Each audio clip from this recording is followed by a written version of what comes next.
கடலுக்கும் சமுத்திரத்திற்கும் இடையில் உள்ள வேறுபாடு. கடலா சமுத்திரமா?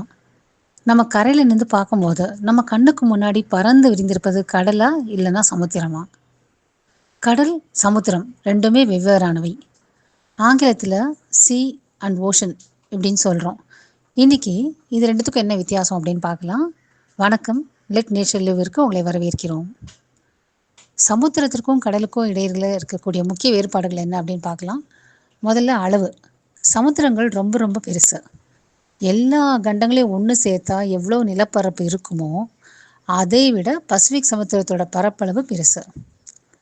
கடல்கள் சிறியவை, சின்னது அளவில்.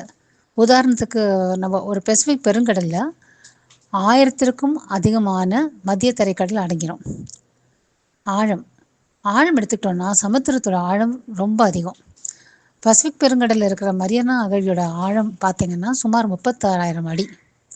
கடல்களில் அந்த அளவு ஆழம் இருக்காது. பெருங்கடல்களை, சமுத்திரங்களை, அதாவது தண்ணீர் ஹைவே அப்படின்னு சொல்லலாம். நம்ம சில இடங்களில் அவை கரைக்கு கிட்ட இருக்கலாம். கடல்கள் பொதுவாக கரைப்பகுதிக்கு அருகில் இருக்கும்.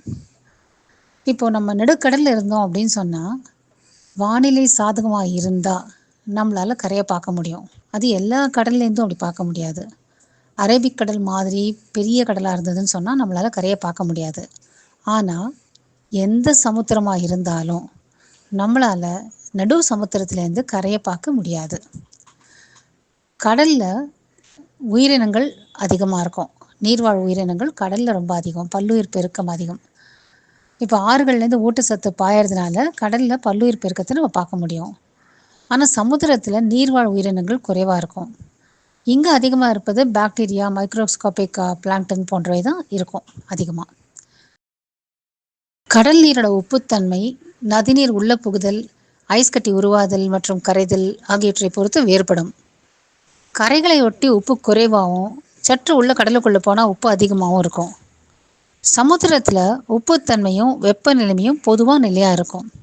இந்த கடல் எல்லைகள் அல்லது சமுத்திர முடிவு இது யார் தீர்மானிக்கிறாங்க அப்படின்னு பார்த்தோம்னா, கடற்கரைகள், தீவு சங்கிலிகள் மற்றும் சில நேரங்களில் கடல் நீரோட்டங்களை அடிப்படையாக கொண்டு புவியியலாளர்களும் சர்வதேச ஹைட்ரோகிராஃபிக் அமைப்பு, அதாவது IHO போன்ற அமைப்புகளால் எல்லைகள் தீர்மானிக்கப்படுகின்றன.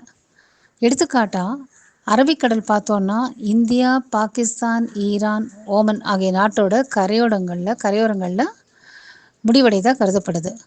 ஆனால் இது இந்திய பெருங்கடல் அமைப்போட ஒரு பகுதி. மனித செயல்பாடுகளும் கடல்வாழ் உயிரினங்களும் நேரடியாக சந்திக்கும் இடங்கள் பெரும்பாலும் கடல்கள் தான்.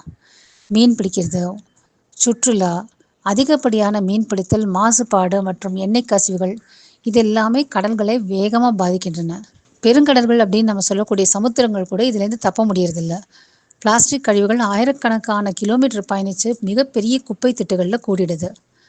அதை தவிர புவி வெப்பமடைதல், கடல் நீர் மட்டம் உயருதல், பவளப்பாறைகள் வெளிறுதல் இது போன்ற காரணத்தாலும் உலக அளவில் வானிலை பாதிக்கப்படுது. கடல்களும் பெருங்கடல்களும் நம்ம பூமியோட உயிர் நாடி.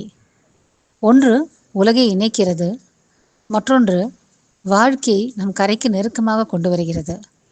இயற்கையை பாதுகாப்பதற்கான முதலடி இயற்கையை புரிந்து கொள்வது தான். மீண்டும் சந்திப்போம். வணக்கத்துடன், லெட் நேச்சர் லிவ். இந்த காணொளி நல்ல தகவல்களை பகிர்ந்ததா நீங்கள் கருதினீங்கன்னா லைக் பண்ணி எங்கள் சேனலை சப்ஸ்கிரைப் செய்து எங்களுக்கு ஆதரவும் ஊக்கமும் அளிக்குமாறு கேட்டுக்கொள்கிறோம். நன்றி, வணக்கம்.